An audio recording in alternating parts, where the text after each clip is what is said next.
Welcome to our next session. Our today's topic: 2026 AI Liability Laws, Auditing the Human-AI Hand-Off.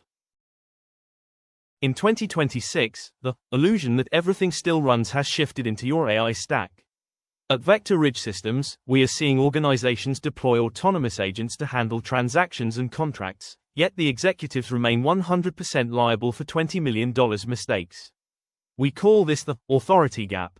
You've given the AI the influence, but you've kept all the accountability. The problem isn't the AI's logic, it's the handoff. VectorRidge has found that most companies are inadvertently automating the dysfunction. If your manual data can't support an audit, your AI certainly can't support your business. You're simply making the chaos move at machine speed. We advise a forensic audit of the human-AI handoff. This isn't about looking at the code, it's about mapping the decision rights. Where does the machine's precision meet the human's context?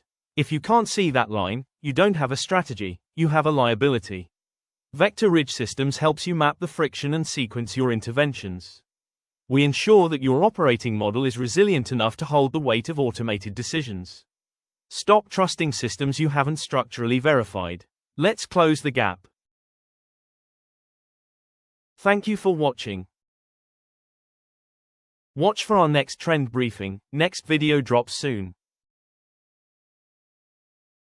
Subscribe to our channel or visit us at www.vectorridge.ca now. See you there.